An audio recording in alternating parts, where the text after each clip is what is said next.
봉독할 하나님의 말씀은 사도행전 1장 3절에서 8절에 있는 말씀입니다.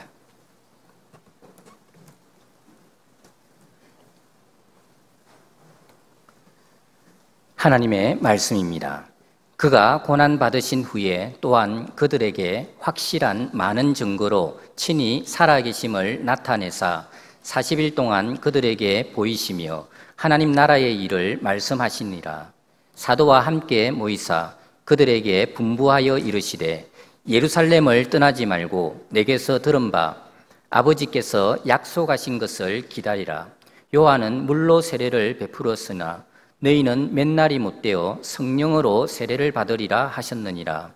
그들이 모였을 때에 예수께 여쭈어 이르되 주께서 이스라엘 나라를 회복하심이 이 때니이까 하니 이르시되 때와 시기는 아버지께서 자기의 권한에 두셨으니 너희가 알 바 아니요 오직 성령이 너희에게 임하시면 너희가 권능을 받고 예루살렘과 온 유대와 사마리아와 땅끝까지 이르러 내 증인이 되리라 하시니라. 아멘. 할렐루야. 이 무더위 속에 얼마나 수고들이 많으십니까? 오늘 이 시간에 하나님께서 피곤하고 지친 여러분들에게 은혜로운 말씀으로 위로해 주시고 또 우리가 새 힘을 얻을 수 있는 그런 귀하고 복된 시간이 되기를 간절히 소망합니다. 리딩 지저스를 우리 교회에서 지금 진행을 하고 있습니다. 지금 이제 3주 동안 잠깐 이제 우리가 방학 기간을 보내고 있는데요. 저는 이제 이 구약 성경을 통해서 그동안 하나님의 언약에 대해서 우리가 쭉 이렇게 흐름을 함께 살펴봤습니다. 그래서 조금 이제 신약을 시작하기 전에 이제 후반기부터 이제 또 우리가 신약을 주로 많이 읽어야 되기 때문에 구약이 어떻게 신약과 다르고 또 구약과 신약이 어떻게 연결되는 것인지에 대해서 또 지난 시간에 말씀드렸던 것처럼 오늘도 또 그 문제에 대해서 말씀을 드리고자 합니다. 하나님께서 이스라엘 백성들과 모세를 통해 언약을 체결하셨죠. 그게 바로 옛 언약입니다. 하나님께서 이 언약을 체결하실 때 내가 이제부터 너희 하나님이 될게 너희는 내 백성이 되거라 하시는 이와 같은 언약을 체결하셨습니다. 새 언약도 마찬가지입니다. 신약도 나는 너희 하나님이 되고 너희는 내 백성이 될 것이다 하시는 이 언약의 기본적인 본질은 동일합니다. 하지만 구약과 신약이 기본적으로 여러 가지 차이점을 보이는데요. 특히나 그 언약을 확증하고 그 언약을 맺는 과정에서 옛 언약에서는 속죄를 위해 짐승의 피를 쏟아 부었지만 이제 새 언약에서는 예수님께서 정말 죄 없으신 자신의 피를 쏟아 부으셔서 우리의 죄를 완전하게 깨끗하게 씻어 우리를 하나님의 자녀 삼으시고 하나님 백성 삼으시는 이런 부분에서 차이점이 있습니다. 또 옛 언약에서는 그 대상이 주로 이스라엘 백성이었습니다. 육적 이스라엘, 아브라함의 후손들이었습니다. 하지만 새 언약에서는 이제 영적 이스라엘, 누구든지 예수를 믿으면 유대인들뿐만 아니라 모든 이방인들도 다 하나님의 백성이 되는 이러한 언약의 대상이 이제 새 언약에서는 달라지게 된 것입니다. 또 그뿐만 아니라 옛 언약에서는 하나님께서 나는 너희 하나님이 되리라 약속하시면서 하나님께서 성전에 임재하셔서 그들과 함께 계셨습니다. 새 언약은 어떻습니까? 이제 더 이상 하나님께서 성전에 임재하시는 것이 아니라 하나님의 영이신 성령을 우리에게 보내셔서 성령이 우리 속에 임재하시는 우리가 하나님의 성전이 되는 이런 놀라운 일들이 일어나게 되어졌죠. 이것이 옛 언약과 새 언약의 차이다라고 말할 수가 있는 것입니다. 이렇게 성령께서 우리 속에 역사하심으로 말미암아 이제 우리의 삶에 놀라운 변화가 찾아오게 되어졌습니다. 예수님은 성령이 임재하심으로 새 언약 백성들이 누리게 되는 하나님의 나라는 어떤 모습인지 그 모습에 대해서 계속해서 제자들에게 말씀해 주셨는데요. 특히 예수님께서 부활하시고 나서 승천하실 때까지 그 기간 동안 예수님께서 특별히 하나님의 나라, 이제 너희가 성령의 역사하심으로 하나님 나라의 백성이 될 것이다. 내 피로서 새 언약을 맺어서 이제 너희는 하나님의 백성이 되고 하나님은 너희의 하나님이 되실 것이다. 자, 그런데 이제 이 새 언약의 하나님 나라 백성된 너희들이 꼭 알아야 될 하나님의 나라의 모습이 있다라고 하시면서 계속해서 예수님은 하나님 나라에 대해서 말씀해 주셨는데요, 오늘 본문 3절에 보면 그가 고난 받으신 후에 또한 그들에게 확실한 많은 증거로 친히 살아계심을 나타내사 40일 동안 그들에게 보이시며 하나님 나라의 일을 말씀하시니라 라고 되어 있는 것을 보게 됩니다. 예수님이 부활하셔서 승천하실 때까지 40일이라는 그 기간 동안 예수님은 집중적으로 이제 새 언약을 통해 하나님 나라 백성이 되는 우리가 과연 우리가 누리게 되는 그 하나님의 나라는 어떠한지에 대해서 집중적으로 말씀해 주시고 가르치시는 이런 모습을 보게 됩니다. 그러면서 이 하나님의 나라가 이루어지기 위해서 이제 예수님께서 속죄의 피를 흘리셨으므로 이제 성령께서 너희들에게 임하실 것이다. 하나님의 영이 이제는 성전이 아니라 너희 한 사람 한 사람에게 하나님의 영이 임하실 것이다. 성령이 너희에게 임할 것이다. 그러니 너희가 그 성령 받도록 예루살렘을 떠나지 말고 그 성령의 임재를 기다리라고 말씀하십니다. 본문 4절 5절에 보면 사도와 함께 모이사 그들에게 분부하여 이르시되 예루살렘을 떠나지 말고 내게서 들은 바 아버지께서 약속하신 것, 이게 뭡니까? 성령입니다. 구약의 선지자들이 하나님의 영이 이제 너희들에게 임할 것이다, 너희들에게 새 마음을 줄 것이다 하셨던 그 예언대로 아버지께서 약속하신 그 성령, 그것을 기다리라. 요한은 물로 세례를 베풀었으나 너희는 몇 날이 못되어 성령으로 세례를 받으리라 하셨느니라. 성령이 그들에게 임하는 이런 오순절 사건이 이제 그들에게 임하게 될 것이라고 예수님께서 말씀해 주고 계시는 것입니다. 사실은 제자들의 입장에서는 이제 예수님께서 부활하셨으니까 예수님이 메시아 왕국의 통치자가 되셔서 마치 다윗이 이스라엘을 다스렸던 것처럼 예수님이 친히 이제 메시아 왕국을 통치하고 이 땅에 하나님의 나라, 영적 이스라엘이 이 땅에 완성될 것이라고 생각했는데 예수님께서 아니야, 나는 떠날 거고 내가 너희들에게 성령을 보내면 하나님의 나라가 이곳에 임하게 될 것이다 라고 말씀하니까 제자들의 마음속에 궁금증이 생겼습니다. 그럼 도대체 하나님의 나라는 언제 완성되는 것입니까? 구약의 선지자들이 말했던 그 영광스러운 새하늘과 새 땅의 모습은 언제쯤 이루어지는 겁니까? 예수님이 다시 재림하신다고 하셨는데 예수님이 언제 재림하시는 겁니까? 제자들이 궁금해졌습니다. 그래서 6절 7절에 보면 그들이 모였을 때 예수께 여쭈어 이르되 주께서 이스라엘 나라를 회복하심이 이때이니까 하니 이르시되 때와 시기는 아버지께서 자기의 고난에 두셨으니 너희가 알 바 아니다 라고 분명하게 예수님이 못 박으십니다. 예수님이 재림하셔야 하나님의 나라는 완성될 것입니다. 하나님의 나라의 완전한 회복은 예수님이 재림하실 때에 이루어지는데 그 때가 언제인지에 대해서는 너희는 알 것 없다, 이건 하나님의 영역이다 라고 분명하게 선언하십니다.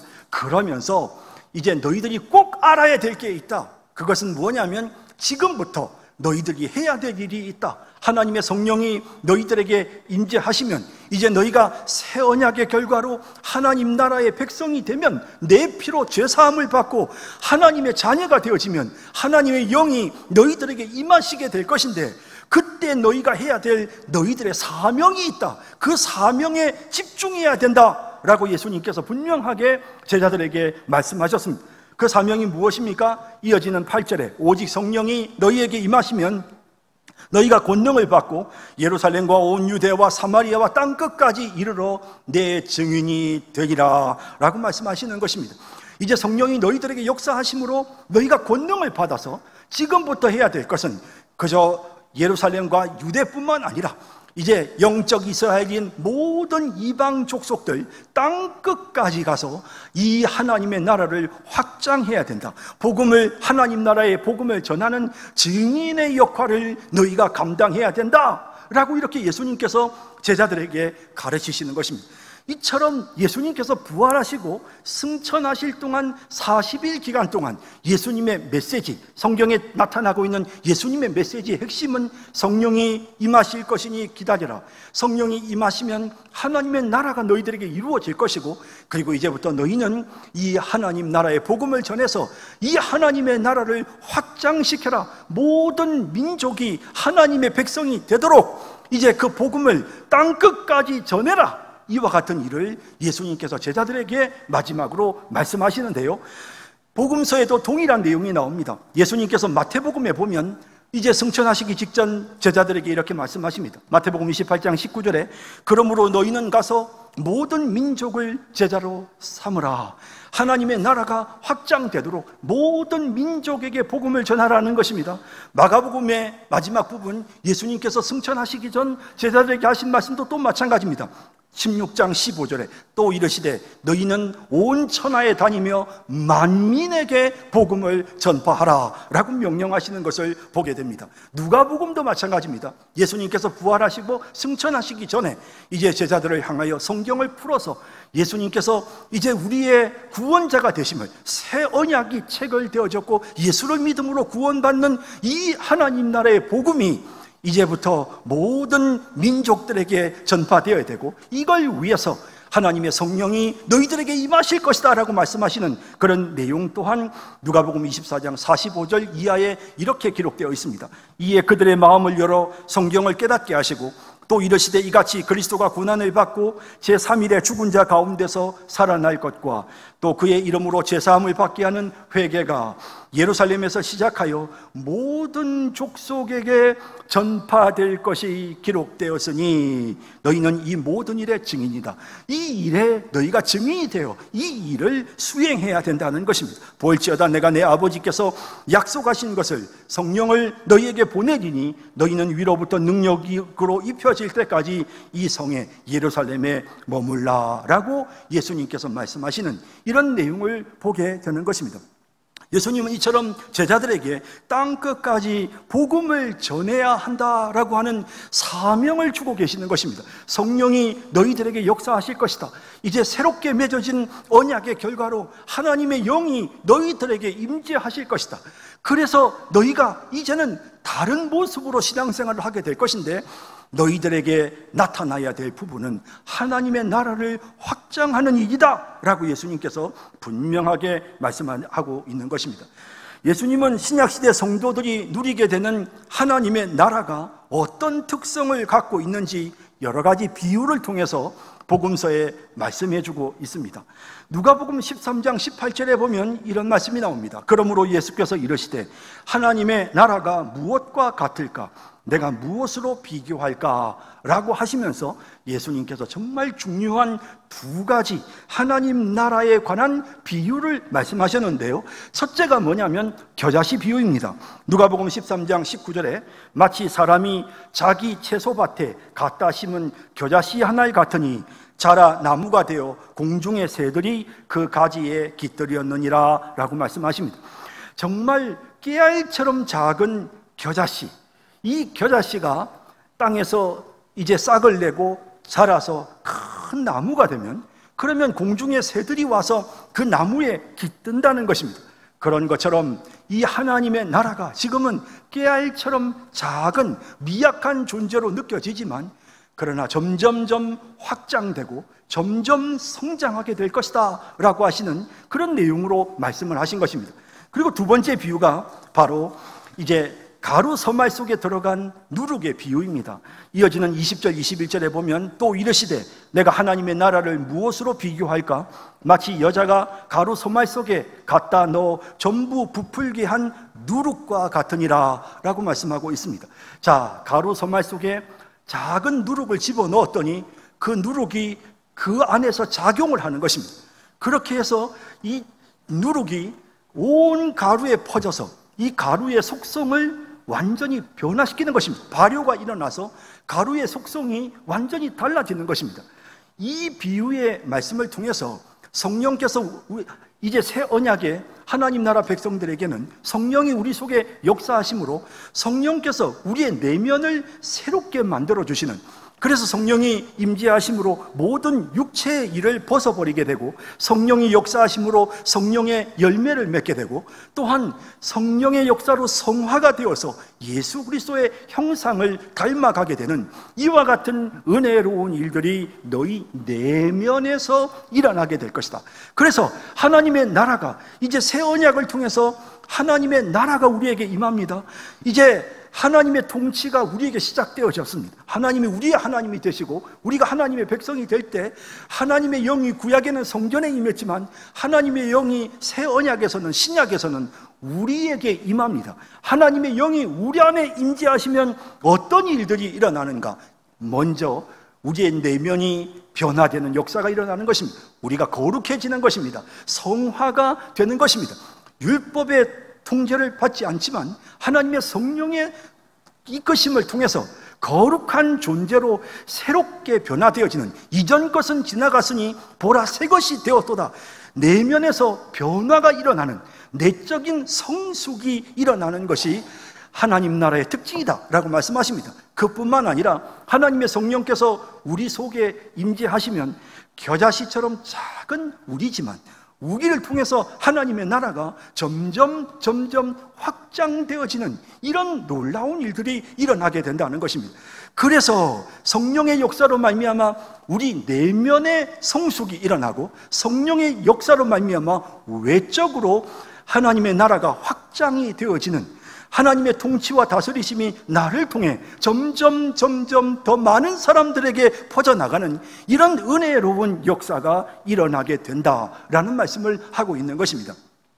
지난 주간에는 제가 성령의 역사로 말미암아 이제 율법이 우리를 이제 다스리는 것이 아니라 성령이 우리를 통치하고 다스리게 되며 그 성령의 역사로 우리가 거룩하게 되어지는, 그래서 새 언약이 이제 하나님의 성령의 임재로 인하여 우리의 내면에 변화를 가져오는 부분에 대한 가루 서말 속에 마치 누룩이 들어가서 그 가루를 변화시키는 것처럼 우리의 삶이 변화되도록 성령이 역사하시는 그런 새 언약의 특징에 대해서 우리가 지난 시간에 함께 살펴보았습니다. 그리고 오늘 이 시간에는 이제 사도행전 1장에 나오는 이 표현에 나타나는 것처럼 성령이 역사하시면 우리가 하나님 나라의 복음을 땅끝까지 전파하는 그런 능력 있는 하나님의 사람들로 새롭게 변화되게 되는 것입니다. 사실 예수님께서 제자들에게 이런 말씀을 하실 때에 예수님의 제자들의 숫자는 불과 120명, 오순절날 성령이 임했을 때 숫자는 불과 120명에 불과했습니다. 그리고 그 사람들은 제대로 배우지도 못했던 사람들입니다. 그들은 참 연약한 사람들이었습니다.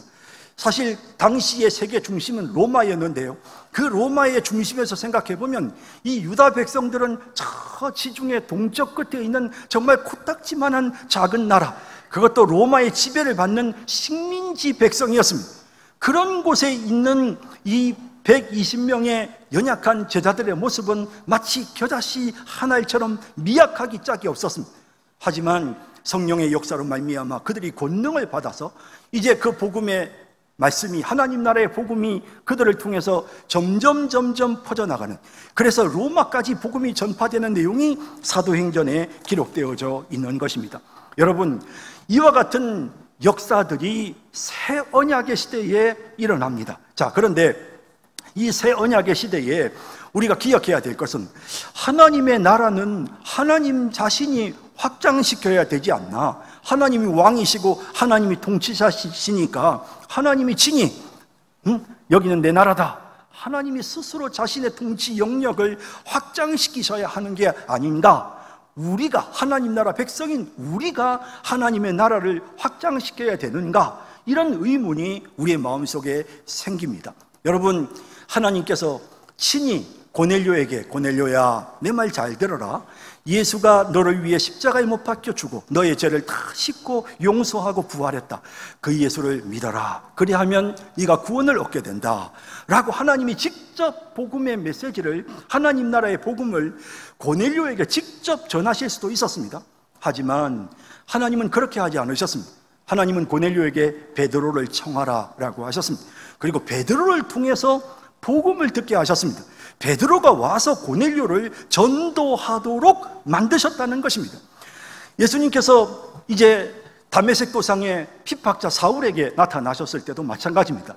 나는 네가 핍박하는 예수다 라고 말씀하셨습니다. 그러면서 예수님이 나를 믿어라, 내가 너희를 위하여 십자가에 못 박혀 피 흘려 죽고 부활했느니라, 나를 믿어 구원 얻어라 라고 말씀하신 것이 아니라 예수님께서 그 다메섹 도상의 사울에게 다메섹으로 들어가면 내 제자 아나니아를 너에게 보낼 것이다, 그리고 그 아나니아가 너에게 복음을 전해줄 것이다 라고 했습니다.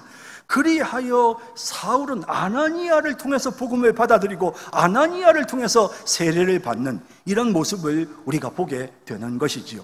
여러분, 이처럼 하나님은 사람들을 통해서 하나님 나라의 복음이 전파되고 하나님 나라가 확장되게 만드시는 것입니다. 정말 겨자씨같이 미약한 존재들이 입을 열어서 세상 사람들을 향해서 여러분은 죄인입니다, 지옥의 형벌을 받을 수밖에 없습니다, 그런데 죄 없으신 예수님이 우리를 대신해서 십자가에 못 박혀 죽으시고 부활하셨습니다, 그러므로 우리의 죄가 씻어졌으니 예수 믿으면 하나님 자녀 되고 천국 백성 됩니다, 예수 믿으세요 라고 말하는 이 복음의 메시지가 사실 세상 사람들이 볼 때는 참 미련한 것입니다. 아이고, 뭐 그런다고 해서 누가 예수를 믿겠어? 너무 미련해 보이는 것입니다. 전도, 입을 열어서 입술로 사람들에게 예수 믿으세요, 예수 믿어서 구원 받으세요 하는 이 전도의 방법이 너무도 미련해 보이는 것입니다. 하지만 하나님은 이런 인간의 연약한 이 미련한 전도의 방법을 통해서 하나님 나라를 확장시켜 나가기를 기뻐하십니다. 그래서 고린도전서 1장 21절에 보면 하나님의 지혜에 있어서는 이 세상이 자기 지혜로 하나님을 알지 못하므로 하나님께서 전도에 미련한 것으로 믿는 자들을 구원하시기를 기뻐하셨도다 라고 분명하게 말씀하고 있는 것입니다. 전도에 미련한 것을 통해서 하나님 나라가 확장되기를 원하시는 것입니다. 전도하지 않으면 하나님 나라는 확장되지 않습니다. 복음 전하지 않으면 구원 못 받습니다. 우리가 전해야만 그들이 구원받을 수 있습니다. 베드로가 전해야만 고넬료가 구원받을 수 있었습니다. 아나니아가 전해야만 사울이 변하여 바울이 될 수 있었습니다. 그러므로 복음 전하는 사람의 그 모습은 너무도 귀하고 너무도 중요한 것입니다. 그래서 로마서 10장 13절에서 15절은 이렇게 말씀하십니다. 누구든지 주의 이름을 부르는 자는 구원을 받으리라. 그런즉 그들이 믿지 아니하는 이를 어찌 부르리요? 듣지도 못한 이를 어찌 믿으리요? 전파하는 자가 없이 어찌 들으리요? 보내심을 받지 아니하였으면 어찌 전파하리요? 기록된 바 아름답도다. 좋은 소식을 전하는 자들의 발이여 함과 같으니라 라고 이렇게 구약을 인용하면서 바울이 로마서에서 지금 뭘 말하는 것입니까? 전도는 가장 가치 있고 전도는 가장 존귀한 일이기 때문에 전도하는 사람의 그 신체의 가장 지저분한 부분인 발조차도 존귀하고 아름답다라고 이렇게 표현하고 있는 모습을 우리가 보게 되는 것입니다. 성도 여러분, 이제 새 언약, 예수님께서 피를 쏟으셔서 우리의 죄를 완전히 씻어주셨습니다. 우리의 모든 죄를, 우리가 장차 지을 죄까지 다 용서해 주셨습니다. 그러므로 옛 언약은 이스라엘 백성들이 파기할 수 있었지만 새 언약은 결단코 파기할 수 없습니다. 그뿐만 아니라 하나님께서 보내시는 성령이 우리 안에 들어오셨습니다. 그래서 우리가 예수님을 믿는 것입니다. 성령이 지금 우리 안에 계십니다. 이렇게 성령이 역사하심으로 새 언약 백성된 우리는 영원한 하나님 나라의 백성으로 살아가는 것입니다. 이스라엘 백성들처럼 파기시킬 수가 없습니다. 우리는 새 언약의 백성이 되었습니다. 성령이 결단코 우리를 떠나지 않으십니다. 자, 이렇게 성령이 우리 속에 역사하여 우리가 새 언약 백성 되었습니다. 그 성령이 우리 속에 역사하셔서 우리의 내면을 성숙시키십니다. 그 성령이 우리 속에 역사하셔서 이제 우리에게 명령하십니다. 하나님의 나라를 확장시켜라. 성령이 너희들에게 권능을 주리니 하나님의 나라를 확장시켜라. 복음을 전파하라. 모든 민족이 하나님 나라 백성이 되도록 하나님 나라를 확장하라 라고 이렇게 우리에게 말씀하시는 것입니다. 여러분, 사도행전이라는 성경은 하나님의 나라가 확장되는 과정을 보여주는 그런 성경입니다. 이 사도행전이라는 성경에는 하나님의 나라가 확장되기 위해서 하나님의 백성들에게 무엇이 필요한지 아주 구체적으로 잘 표현되어지고 있습니다. 마지막으로 제가 간단하게 세 가지, 하나님의 나라를 확장하기 위해서 우리에게 필요한 것 세 가지를 사도행전에 나오는 내용을 가지고 간단하게 요약해서 말씀드리겠습니다. 첫째는 성령의 충만을 받아야 한다는 것입니다. 성령께서 사실은 이미 우리 안에 들어오셨습니다. 그러니 우리가 예수님을 믿는 것입니다. 성령이 우리 속에 들어오셨습니다. 그래서 우리가 하나님을 아버지라고 부릅니다. 우리가 아무에게 나가서 아버지라고 부릅니까? 아닙니다. 성령이 우리 속에 역사하시기 때문에 우리가 하나님을 아버지라고 부릅니다. 어려운 일이 생기면 하나님 도와주세요라고 하나님을 찾습니다. 여러분들이 오늘 이 시간, 이 더운 날씨에도 교회에 나와서 예배 드리는 것은 성령이 여러분들 속에 지금 역사하고 있기 때문에 이런 일들이 일어나는 것입니다. 그런데 여러분, 성령이 우리 속에 들어오셔서 우리 안에 계시는 것만으로 우리가 만족해서는 안 됩니다. 성령이 우리를 완전히 장악하고 성령이 우리를 완전히 다스리고 성령이 완전히 우리를 이끄시는, 그래서 우리 속에 정말 성령의 그 능력과 성령의 역사하심이 온전히 나타나는 이와 같은 일들이 필요한 것입니다. 이것을 성경은 성령의 충만이다 라고 말합니다. 초대교회 성도들은 하나님 나라의 복음을 전파해서 하나님 나라를 전하는데, 담대히 하나님 말씀을 전하는데 정말 열심히 했습니다. 그 일을 감당하기 위해 하나님 앞에 기도합니다. 핍박을 받으면서도 그 일을 위해 기도했습니다. 사도행전 4장 29절 30절에 보면 주여 이제도 저희의 위협함을 하감하옵시고 또 종들로 하여금 담대히 하나님의 말씀을 전하게 하여 주옵시며 손을 내밀어 병을 낫게 하옵시고 표적과 기사가 거룩한 종 예수의 이름으로 이루어지게 하소서라고 기도하는 모습을 보게 됩니다. 이렇게 기도했을 때 하나님께서 담대히 복음 전할 수 있게 해주세요.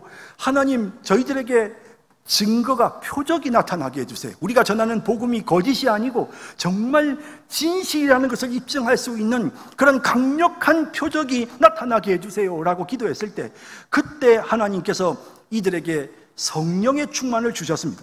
31절에 이어지는 31절에 빌기를 다음에 모인 곳이 진동하더니 무리가 다 성령이 충만하여 담대히 하나님의 말씀을 전하니라 라고 하십니다. 성령이 우리 안에 충만히 역사하시면 우리가 담대하게 하나님의 말씀을 전하게 되는 것입니다. 성령이 충만하게 역사하니까 사도들, 제자들의 그 언어가, 구변이 새로워졌습니다. 그들이 얼마나 논리정연하게 말을 잘하는지 모릅니다. 그들에게서 정말 기가 막힌 기적들이 나타났습니다. 그뿐만 아니라 그들이 복음 전하기 위해서 그들의 인격의 변화가 나타나고 그들의 삶이 새로워졌습니다. 우리가 복음은 말로만 전하는 것이 아니고 우리의 삶을 통해 전해야 되기 때문에 성령께서 우리에게 충만히 역사하시면 우리의 삶에도 변화가 일어나는데요. 그래서 이어지는 4장 32절에 보면 믿는 무리가 한 마음과 한 뜻이 되어 모든 물건을 서로 통용하고 제 재물을 조금이라도 제 것이라 하는 이가 하나도 없더라. 모든 이기주의가 사라지고 기꺼이 욕심 없이 다른 사람들을 섬기는 그런 인격, 그런 성품으로 그들의 모습이 변화되지 않습니까? 이것이 성령이 역사하심으로 우리에게 나타나는 변화입니다.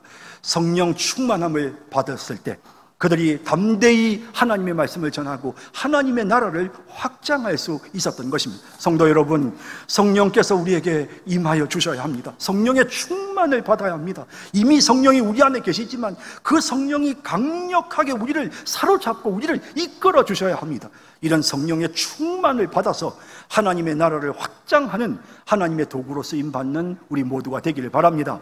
두 번째는 세상으로 흩어져야 한다는 것입니다. 사도행전이 우리에게 이 사실을 명확하게 보여줍니다. 초대교회가, 예루살렘 교회가 함께 모여서 정말 서로 교제하고 구제하고 섬기고 사랑하며 전도하며 너무 행복한 시간들을 보내고 있었습니다. 그런데 하나님께서 핍박이 일어나게 하셨습니다. 사도행전 8장 1절에 그날에 예루살렘에 있는 교회에 큰 박해가 있어 사도 외에는 다 유대와 사마리아 모든 땅으로 흩어지니라 라고 말씀하십니다. 그리고 8장 4절에 보면 그 흩어진 사람들이 두루 다니며 복음의 말씀을 전할세라고 말씀하고 있습니다. 여러분, 하나님은 우리 성도들을 세상 속에 흩으십니다. 세상 속에 흩는다는 뜻은 이게 무슨 분열이 일어나게 서로 다투고 싸우게 하신다는 뜻이 아닙니다. 하나님께서 이제 우리로 하여금 세상 사람들과의 그런 인격적인 관계를 맺을 수 있도록, 불신자들과의 관계를 형성하도록 하나님께서 그렇게 우리를 정말 세상 속으로 지금 보내시는 것입니다. 세상 한가운데로 우리를 파송하는 것입니다. 우리의 일터에 예수 믿는 사람들만 있습니까? 아닙니다. 우리가 가는 곳에 곳곳에 예수 안 믿는 사람들이 많습니다. 하나님께서 우리에게 그들을 흩으시는 것입니다. 그들에게 복음 전하라고, 하나님의 나라를 그들에게 확장하라고 우리를 그들 가운데로 흩으시는 것입니다. 여러분, 예수님 생각해 보십시오. 예수님께서 높은 신분의 또 종교 지도자들이나 무슨 정치 지도자들이나 이런 사람들 만나셨습니다. 그러나 또한 예수님은 많은 죄인들을 만나셨습니다. 세리와 창기들과 함께 식사하고 교제하셨습니다. 그러면서 예수님은 사람들에게 말씀하셨습니다. 내가 온 것은 의인을 부르러 온 것이 아니고 죄인을 부르러 왔다 하셨습니다. 건강한 자에게는 의원이 필요 없지만 병든 자에게는 의원이 필요하다라고 하시면서 예수님께서 기꺼이 죄인의 친구로서 사시는 것을 보게 됩니다. 여러분, 우리도 마찬가지입니다. 하나님 나라 백성이 된 우리가 자칫 잘못하면 신앙의 연수가 자꾸 많아질수록 점점 교회 다니는 사람들, 예수 믿는 사람들과만 우리가 교제하는 이런 연약한 모습을 보일 수가 있습니다. 아닙니다, 여러분. 우리는 세상 사람들을 섬겨야 되고 불신자들에게 그리스도의 사랑을 나타내야 하는 것입니다. 적극적으로 인간관계를 해서 불신자들을 섬기고, 정말 그저 예수 믿는 사람들은 자기들끼리만 뭉치고 예수 믿는 사람들은 너무 이기적이야 라는 말을 듣지 않도록 우리가 적극적으로 흩어져서 사람들을 섬기고 세상 사람들에게 그리스도의 사랑을 실천하는, 흩어지는 모습을 통해서 하나님의 나라를 확장시켜 나가야 되는 것입니다. 세상을 향하여 나아가는 그런 우리 모든 성도님들이 되기를 진심으로 바랍니다. 그리고 세 번째는 전략이 필요하다는 것입니다. 여러분, 사도행전은 전도에 전략이 필요하다는 사실을 보여주는데요, 이 복음이 전파되는 과정에서 굉장히 전략적으로 접근합니다. 예루살렘에서 온 유대 사마리아와 땅끝까지 로마까지 복음이 전파되는 그런 과정들이 나타나지 않습니까? 그런 과정 중에 사도행전 19장 21절에 보면 바울은 로마도 보아야 하리라, 로마가 목표였습니다. 전략적으로 바울은 로마에 가서 복음 전하기를 원하는 그런 꿈과 계획을 마음속에 품고 있었습니다. 왜 그랬을까요? 로마는 당시의 세계 중심이었거든요. 그래서 그곳에 가서 복음을 전함으로써 땅끝까지 하나님 나라의 복음이 전파되기를 원하는 그런 간절한 마음이 그에게 있었습니다. 여러분, 선교에 있어서도 우리가 복음 전하고 하나님의 나라를 확장하는 데 있어서도 전략이 필요합니다. 사실 여러분, 우리가 나이 드신 분들에 대해서도 우리가 복음 전하는 일에 힘써야 합니다. 왜냐하면 그분들은 이제 죽을 때가 얼마 남지 않으셨습니다. 그러므로 그분들이 복음 들을 수 있는 기회가 그리 많지 않습니다. 그러므로 그분들의 남은 인생 그 짧은 기간 안에 우리가 어떻게든지 복음 전해야 되기 때문에 연세 드신 분들에게도 우리는 복음 전해야 합니다. 그런데 또 우리가 미래를 생각해 보면, 교회의 미래를, 그래서 바울이 하나님 나라를 전략적으로 확장시키기 위해 로마를 바라봤던 것처럼 우리가 복음을 정말 하나님의 나라를 계속해서 확장시켜야 된다, 미래 세대까지 확장시켜야 된다라는 생각을 품으면 그때 우리에게 다음 세대가 보이는 것입니다. 여러분, 교회가 다음 세대에 관심을 가져야 합니다. 다음 세대가 부흥하도록 정말 전폭적으로 지지하고 그들을 위해서 기도해야 되는 것입니다. 우리 한국교회가 80년대, 90년대 큰 부흥을 경험했습니다. 그런데 이 80년대, 90년대 부흥의 이면에는 주일학교가 부흥하는 일이 있었습니다. 진짜 주일학교가 부흥했을 때 그것이 여러분 교회의 부흥으로 이어졌습니다. 자칫 우리가 정말 다음 세대에 대해 소홀히 하면, 그러면 여러분 교회는 금방 침체에 빠질 수밖에 없습니다. 하나님의 나라를 확장하기 위해서 하나님 나라는 어린 아이 위의 것이라고 하신 것처럼 어린 아이들에게 우리가 복음을 전하고 하나님의 나라를 확장해야 되는 것입니다. 교회는 교육부서에 관심을 가져야 하는 것입니다. 거기에 투자해야 되는 것입니다.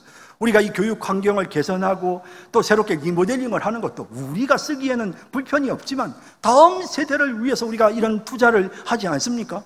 여러분, 마찬가지입니다. 우리가 교육부서에 더 많은 관심과 지원을 해야 하는 것입니다. 이번 주간에 우리 중고등부 학생들이 수련회를 떠납니다. 그리고 그 다음 주간에는 청년대학부 학생들이 이제 또 수련회를 떠납니다. 그들이 그곳에서 하나님을 만나도록, 그들이 그곳에서 성령의 충만한 역사로 새 사람으로 변화되어지도록 정말 그런 은혜로운 역사들이 일어나도록 우리 성도들이 관심을 가지고 그들을 위해서 기도해야 하는 것입니다. 자, 이제 말씀을 맺겠습니다. 새 언약으로 우리는 하나님 나라의 백성이 되어졌습니다. 이제 하나님의 성령께서 우리 안에 오셔서 이제 우리에게 임재하셔서 우리와 함께 계십니다. 그 성령은 우리 내면을 완전히 새롭게 변화시키실 뿐만 아니라 그 성령은 우리를 통해서 하나님의 나라를 확장시켜 나가십니다. 그러므로 이제 하나님 나라를 확장시키는 하나님의 도구가 될 수 있도록 우리 성령 충만을 받으십시다. 우리 세상을 향해 흩어지십시다. 다음 세대에 관심을 갖고 기도하는 우리 모든 성도님들이 다 되시기를 주님의 이름으로 축복합니다. 사랑의 주님, 오늘 이 말씀을 우리의 마음에 새기고 이제 신약시대 하나님 나라 백성으로 살면서 하나님의 나라를 확장시키는 하나님의 도구가 되기 위하여 힘쓰는 우리 모든 성도들이 되게 하여 주옵소서. 예수님의 이름으로 기도드립니다. 아멘.